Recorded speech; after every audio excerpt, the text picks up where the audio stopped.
नमस्कार फ्रेंड्स, स्वागत है आपके अपने यूट्यूब चैनल आरजीएस में। और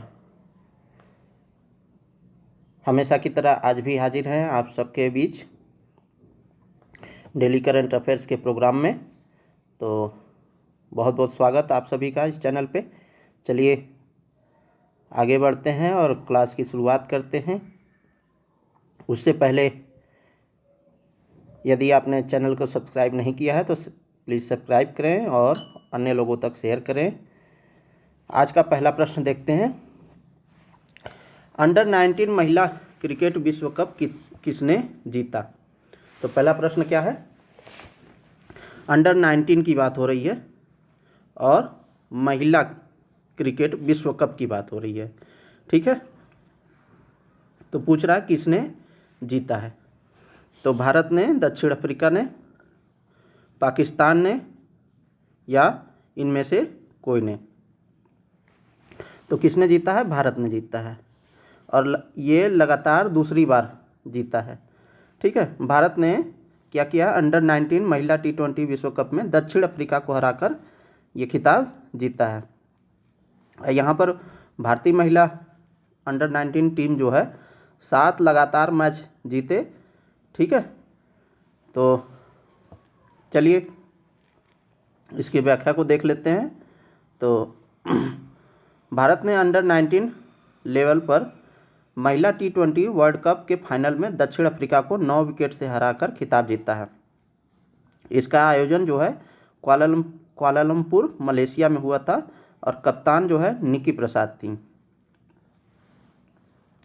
ठीक है। और पिछला वर्ल्ड कप भी जो है भारत ने ही जीता था। चलिए अगले प्रश्न को देखें। तो हाल ही में चर्चा में रही तोप प्रणाली ट्रेजन 155 को भारत सरकार द्वारा फ्रांस के सहयोग से विकसित किया गया है। और दूसरा कथन है कि भारत ने आर्मेनिया के लिए आकाश एंटी एयर सिस्टम का भी आदेश प्राप्त किया है। तो पूछ रहा है इसमें से कौन सा कथन सही है? तो इसमें से दोनों कथन सही है, पहला कथन भी और दूसरा कथन भी। तो ऑप्शन हमारा सी हो जाएगा। भारत और फ्रांस द्वारा मिलकर विकसित की गई ट्रेजन 155 मिमी तोड़ आर्टिलरी गन प्रणाली है। तो कौन सी प्रणाली है? आर्टिलरी गन प्रणाली है जो आर्मेनिया द्वारा अपनाया गया है। यह आर्टिलरी गन सिस्टम जो कि LNT यानी लर्सन एंड टुब्रो K&S फ्रांस द्वारा मिलकर तैयार किया गया है, भारतीय सेना द्वारा परीक्षणित किया गया है और इसे सभी गुणवत्ता मानकों के अनुसार सही पाया गया है। तो फ्रांस के द्वारा और क्या आया है? फ्रांस से हमारे पास वायुसेना के लिए कौन सा आया है? आप कमेंट बॉक्स में बताइएगा कौन सा विमान आया है। तो ये रहा जो है ट्रेजन 155 mm तोड़ आर्टिलरी गन, ठीक है। इस प्रणाली ने दलदली मैदानी इलाकों और उच्च ऊंचाई वाले ठंडे रेगिस्तानों में ऑपरेशंस करने की क्षमता भी हासिल की है। इस आर्टिलरी गन प्रणाली के साथ आर्मेनिया ने भारत के स्वदेशी हथियारों की सूची में और भी वृद्धि की है। इससे पहले आर्मेनिया ने भारत से multi barrel rocket launcher, artillery guns और विभिन्न प्रकार के गोला बारूद मंगवाए थे। आर्मेनिया ने पहले ही स्वदेशी एडवांस तोड़ आर्टिलरी गन सिस्टम को सेवा में लिया है। इसके अलावा भारत द्वारा निर्मित Pinaka multi barrel rocket launcher system की पहली खेप भी आर्मेनिया में पहुंच चुकी है। यह आदेश जो है $250 मिलियन के निर्यात के अनुबंध के तहत आर्मेनिया को दिया गया है। तो जब हम रक्षा क्षेत्र में निर्यात बढ़ाएंगे तो क्या होगा? फॉरेक्स रिजर्व हमारा बढ़ेगा। तो यहाँ पर $250 मिलियन का निर्यात किया जाएगा, अनुबंध किया गया है। पिनाका सिस्टम, जिसे हिंदू देवता शिव के धनुष के नाम पर नामित किया गया है, इसे पुणे स्थित आर्ममेंट रिसर्च एंड डेवलपमेंट एस्टेब्लिशमेंट द्वारा विकसित किया गया है। भारत ने अब जो है आर्मेनिया के लिए आकाश एंटी एयर सिस्टम का भी आदेश प्राप्त किया है। तो आकाश भी भारत भेजेगा। इस प्रणाली का स्वदेशी कंटेंट 82% है और इस परियोजना की लागत का लगभग 60% हिस्सा जो है निजी उद्योगों, जिसमें MSMEज भी शामिल हैं, को दिया गया है। भारत सरकार रक्षा निर्यात को बढ़ावा देने और घरेलू उत्पादन को बढ़ाने के लिए लगातार प्रयास कर रही है। इसके परिणाम स्वरूप आर्मेनिया, अमेरिका और फ्रांस ने भारत के प्रमुख रक्षा निर्यात ग्राहक देशों के रूप में उभर के सामने आए हैं। रक्षा मंत्रालय के सूत्रों के अनुसार 2014-15 से भारत में रक्षा उत्पादन का मूल्य 3 गुना बढ़ चुका है, जो अब जो है 1.27 लाख करोड़ तक पहुंच चुका है। ठीक है, तो चलिए बढ़ते हैं अगले प्रश्न की ओर। वित्त वर्ष 2025 में भारत की वास्तविक GDP कितने प्रतिशत रहने का अनुमान है? तो यहाँ पर 6.4% है। अभी बजट जो है वित्त मंत्री जी ने प्रस्तुत किया 1 फरवरी को। तो बजट से रिलेटेड 2 वीडियो आपके इसी चैनल पर अपलोड है, उसे आप देख सकते हैं। वहाँ विस्तार से बताया गया है और आगामी सेशन में हम बजट से संबंधित और भी MCQ लाते रहेंगे। चलिए इसकी व्याख्या को देखें। तो वित्त वर्ष 2025 यानी 24-25 में भारत की वास्तविक GDP 6.4 रहने का अनुमान है, जिसमें कृषि सेवाओं की प्रमुख भूमिका के साथ विनिर्माण क्षेत्र में चुनौतियां बनी हुई हैं। आर्थिक सर्वेक्षण भारत की आर्थिक स्थिति का आकलन करने के लिए केंद्रीय बजट से पहले सरकार द्वारा प्रस्तुत की जाने वाली एक वार्षिक रिपोर्ट है। मुख्य आर्थिक सलाहकार की देखरेख में वित्त मंत्रालय के आर्थिक प्रभाग द्वारा तैयार की गई यह रिपोर्ट केंद्रीय वित्त मंत्री द्वारा संसद के दोनों सदनों में प्रस्तुत की जाती है। इस सर्वेक्षण में आर्थिक प्रदर्शन का आकलन किया जाता है, जिससे क्षेत्रीय विकास पर प्रकाश पड़ने के साथ संबंधित चुनौतियों की रूपरेखा और आगामी वर्ष के लिए आर्थिक दृष्टिकोण मिलता है। आर्थिक सर्वेक्षण को पहली बार कब प्रस्तुत किया गया था? 1950-51 में, और 1964 तक एक ही साथ प्रस्तुत किया जाता था, बाद में अलग कर दिया गया। इसमें हम जो है थोड़ा सा एक्स्ट्रा पॉइंट के रूप में देखेंगे अभी लास्ट में। किस अफ्रीकी देश द्वारा मारबर्ग वायरस के प्रकोप की पुष्टि की गई है? तो नाइजीरिया, दक्षिणी अमेरिका, जाम्बिया, तंजानिया। तो कहाँ पर की गई है? तंजानिया में मारबर्ग वायरस है।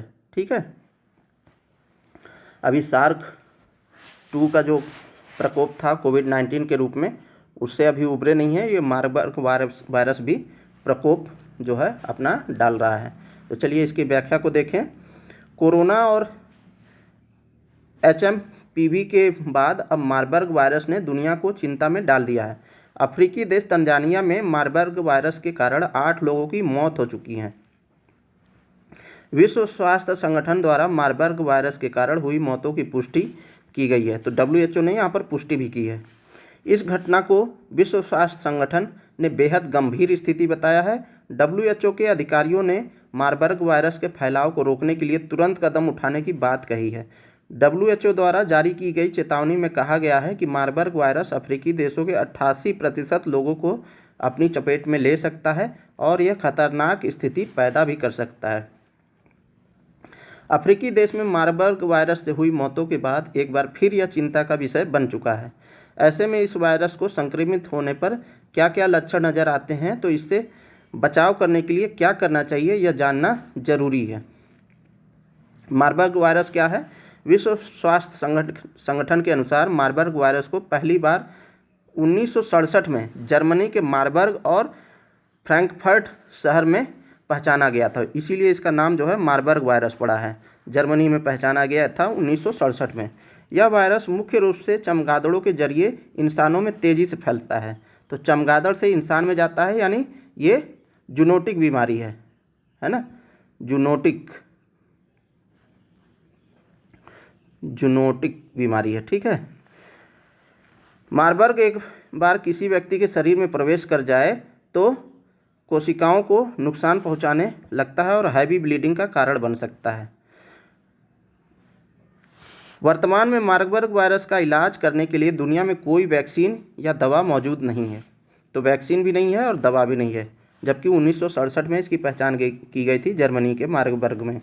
इस वायरस से संक्रमित व्यक्ति का इलाज करने के लिए एंटीबायोटिक दवाओं का इस्तेमाल किया जाता है। साथ ही मार्बर्ग वायरस को संक्रमित व्यक्ति को ज़्यादा मात्रा में तरल पदार्थ का सेवन करने के लिए सलाह दी जाती है। अब ये देखिए मार्बर्ग वायरस के बारे में क्या है, 1967 में खोजा गया जर्मनी में। ठीक है, अब इसमें लक्षण क्या होते हैं, तो डायरिया हो जाता है, एब्डोमिनल पेन होता है, मतलब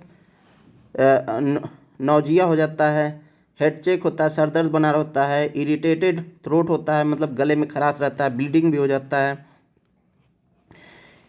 इंक्यूबेशन जो है 3 से 9 दिन के बीच में तक रहता है। मोर्टिलिटी जो है most death occur within the 3 to 7 death of symptoms. ठीक है, तो बहुत ज़्यादातर मामलों में डेथ भी हो जाती है। तो इसमें प्रिकॉशन क्या लेना चाहिए, बैरियर मेथड्स क्या है, यूज टू ग्लव्स यूज करना चाहिए, गाउन यूज करना चाहिए, आंखों पर चश्मा यूज करना चाहिए और चेहरे पर मास्क यूज करना चाहिए। ठीक है, तो ये प्रिकॉशंस है। इसमें प्रिवेंशन क्या है, तो हाइजेनिक रहना चाहिए, यानी हमें स्वच्छता का ध्यान रखना चाहिए। ठीक है, और यहाँ पर जो है तरल पदार्थों का सेवन भी करना चाहिए। तो ये सब मार्बर्ग वायरस के बारे में हम लोगों ने देख लिया। हाल ही में किस पड़ोसी देश के नरेश भारत आए थे, तो नेपाल के, बांग्लादेश के, भूटान के, म्यांमार के। तो भूटान के जो है नरेश यानी कि राजा जो है भारत आए थे। तो ये हैं भूटान के राजा जिनका नाम है जिम्मे शेखर नामग्याल वांगचुक। तो ये भारत आए थे। चलिए भूटान के बारे में देख लेते हैं। तो भूटान जो है भारत और चीन के बीच बसा हुआ है। ठीक है,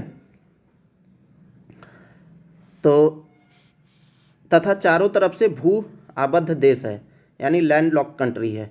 भूटान के परिदृश्य पर पहाड़ एवं घाटियों की बहुलता देखने को मिलती है। इसकी राजधानी जो है थिम्पू है और देश में प्रथम लोकतांत्रिक चुनाव होने के बाद वर्ष 2008 में भूटान एक लोकतंत्र बन गया।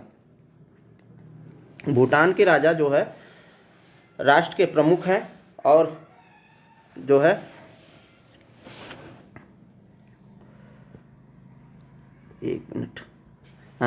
भूटान के राजा राष्ट्र के प्रमुख हैं। भूटान का आधिकारिक नाम किंगडम ऑफ भूटान है, जिसे भूटानी भाषा में डुग्ग्याल खाप कहा जाता है, जिसका अर्थ है land of thunder dragon. Bhutan की सबसे लंबी नदी जो है मानस नदी है। तो सबसे लंबी नदी कौन सी है, मानस नदी, जिसकी लंबाई 376 किलोमीटर से अधिक है। मानस नदी दक्षिणी भूटान और भारत के बीच हिमालय की तलहटी में सीमा बनाती है। और यहाँ पर भूटान में क्या है, गेलेफू स्मार्ट सिटी परियोजना भी चलाई गई है। यह भारत के पूर्वोत्तर राज्यों के माध्यम से दक्षिण एशिया को दक्षिण पूर्व एशिया से जोड़ने वाला आर्थिक गलियारा होगा। इस परियोजना में शून्य उत्सर्जन उद्योग तथा एक माइंडफुलनेस शहर जो पर्यटन एवं कल्याण में भूटान की शक्ति के रूप में स्थापित होगा और बुनियादी ढांचा कंपनियों को शामिल करेगा। तो शून्य उत्सर्जन क्या है, यानी जीरो कार्बन। जितना हम कार्बन उत्सर्जन करें तो ऐसा हम गलियारा विकसित करें, पेड़ पौधे लगा दें अगल बगल, जितना अगर हम कार्बन उत्सर्जित करें उतना जो है उन पेड़ पौधों के द्वारा अवशोषित कर लिया जाए।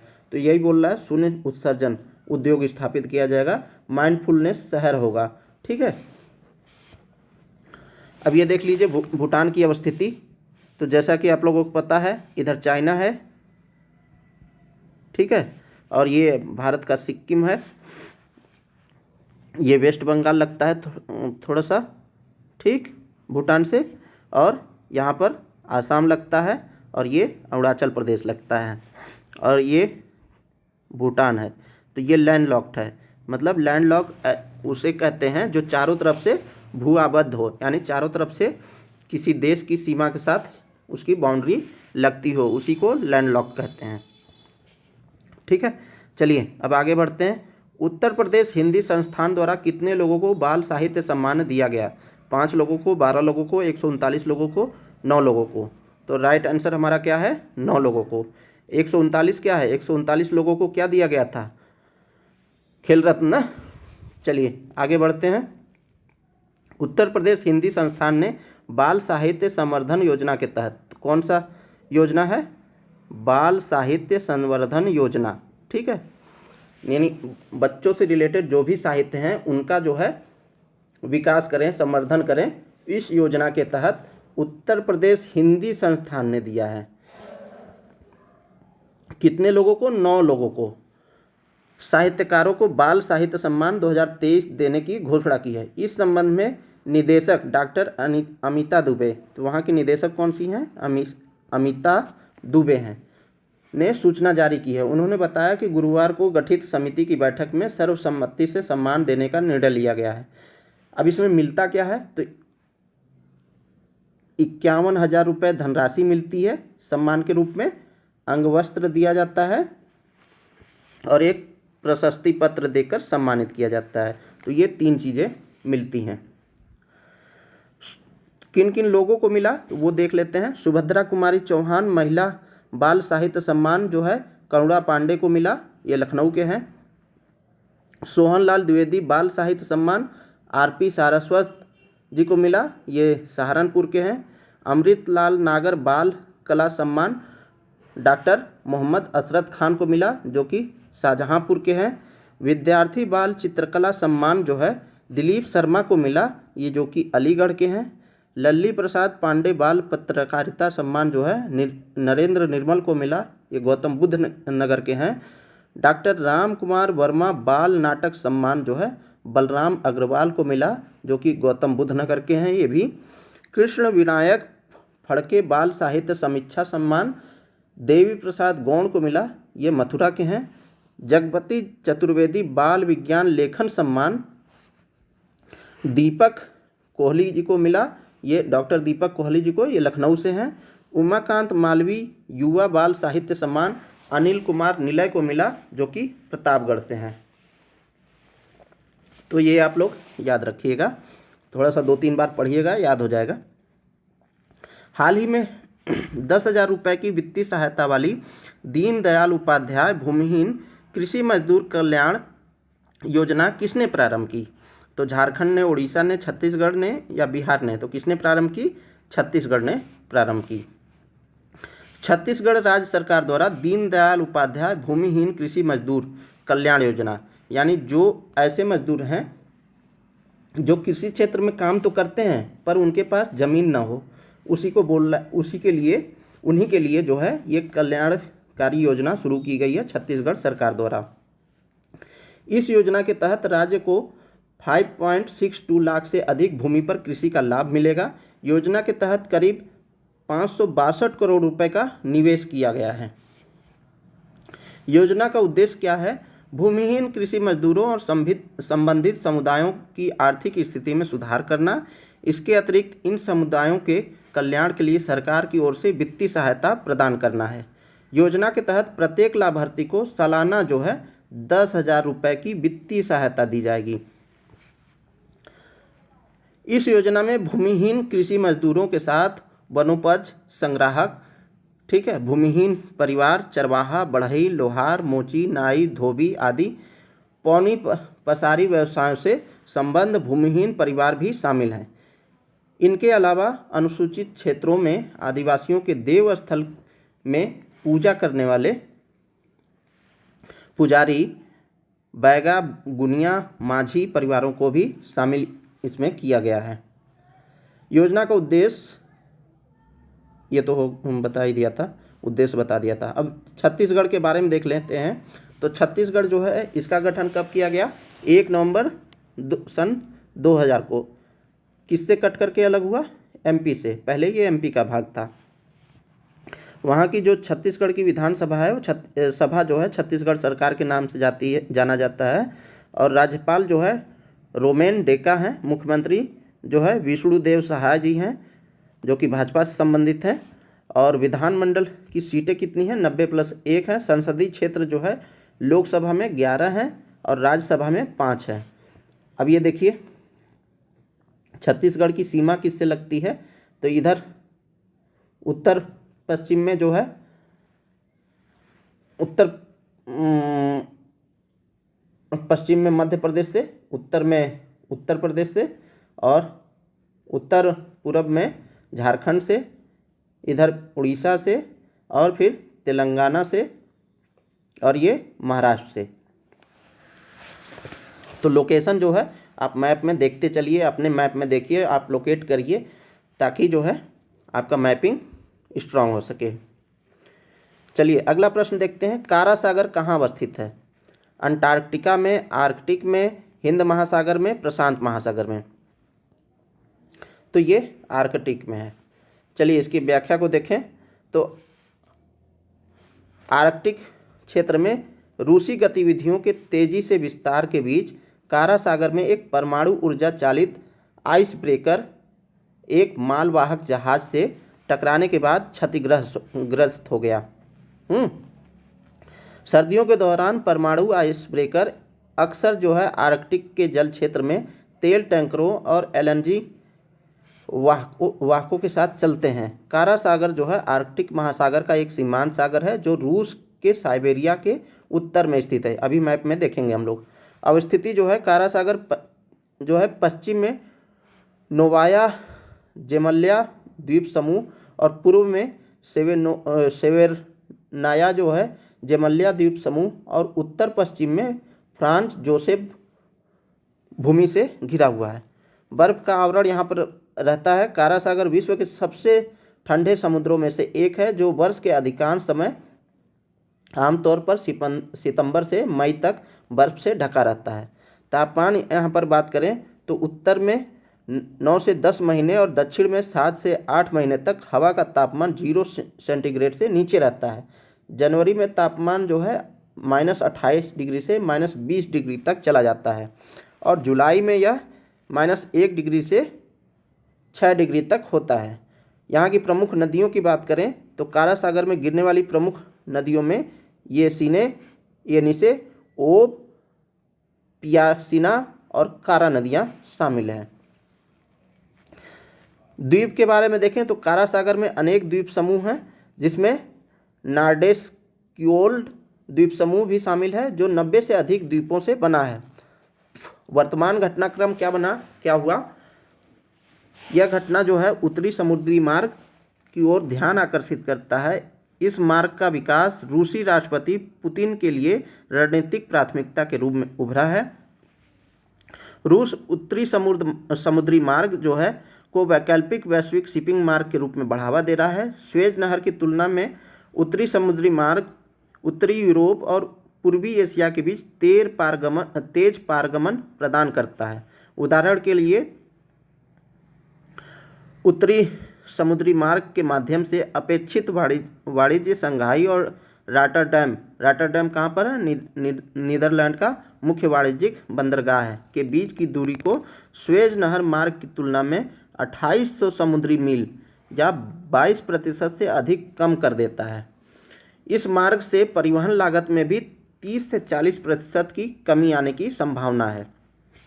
ये देखिए कारा सागर है, ठीक है, ये रहा रसिया, ठीक है, और ये रहा कारा सी, ये आर्कटिक ओशन। तो आर्कटिक ओशन से लगा हुआ है।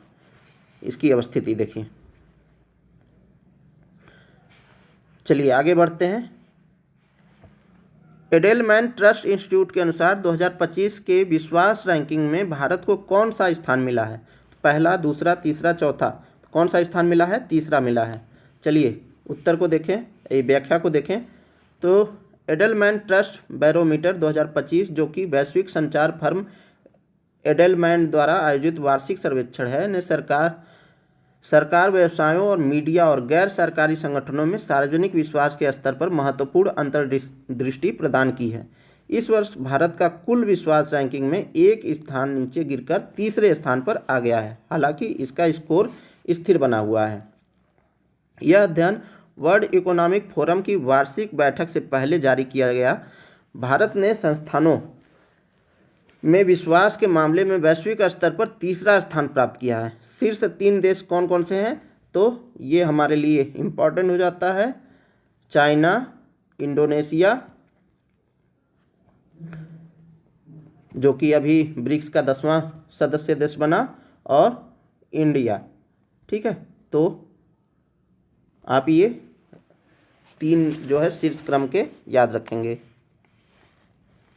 भारतीय मूल की कंपनियों में विश्वास के मामले में भारत 18वें स्थान पर है। तो भारतीय मूल की जो भी कंपनियां हैं उसमें भारत 18वें स्थान पर है, जबकि कनाडा, जापान और जर्मनी इस श्रेणी में शीर्ष पर बने हैं। सर्वेक्षण ने उच्च आय और निम्न आय वर्गों के बीच विश्वास के स्तर में बड़ा अंतर उजागर किया। उच्च आय वर्ग समूह में भारत इंडोनेशिया, सऊदी अरब और चीन के बाद वैश्विक स्तर पर चौथे स्थान पर है। तो ये उच्च आय वर्ग की बात कर रहा है, और जबकि यहाँ पर जो है ओवरऑल की बात कर रहा है।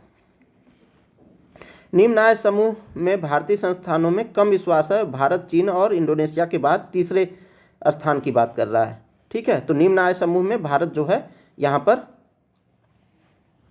आता है। आज का जो है एक्स्ट्रा पॉइंट देखें तो आर्थिक सर्वेक्षण के बारे में देख लेते हैं, जो कि हम लोग प्रश्न में भी देखें। 6.4 जो है रहने का अनुमान है जीडीपी वृद्धि दर। तो आर्थिक सर्वेक्षण जो है विगत वित्तीय वर्ष की आय और व्यय की समीक्षा के आधार पर तैयार किया जाता है। तो अभी जो हमारा जो चल रहा है, कौन सा चल रहा है, 2024 का चल रहा है। ठीक है, यानी 1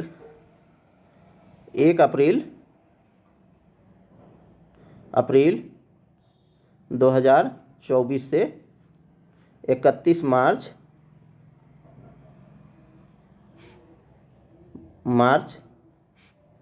2025 तक का जो वित्तीय वर्ष होगा उसे हम कौन सा वित्तीय वर्ष कहेंगे, 2024 के नाम से जानते हैं।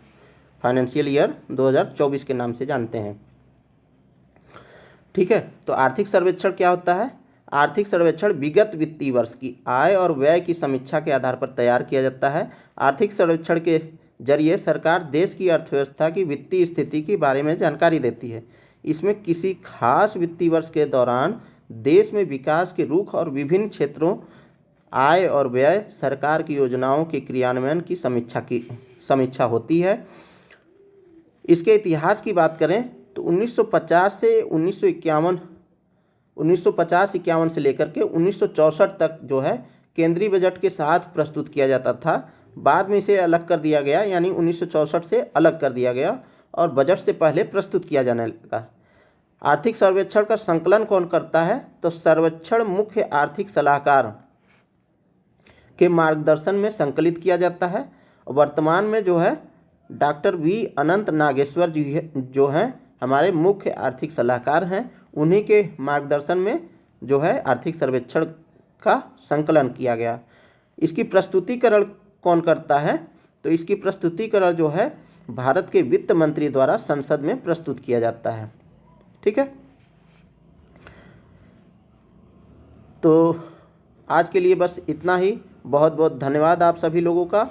और आप जो है अपना कमेंट बॉक्स, अपना जो है सजेशन जो है कमेंट बॉक्स में लिखिएगा, क्योंकि आपका सजेशन जो है हमारे लिए बहुत ही बहुमूल्य है। और अगर आप हमें मार्गदर्शित करेंगे तो हम और भी बेहतर वीडियो आपके लिए बनाने का प्रयास करेंगे। तो इन्हीं सब बातों के साथ फिर मिलते हैं किसी नेक्स्ट वीडियो में, और तब तक के लिए जय हिंद। और पढ़ते रहिए, अपनी तैयारी को जारी रखिए। मिलते हैं नेक्स्ट वीडियो में। धन्यवाद।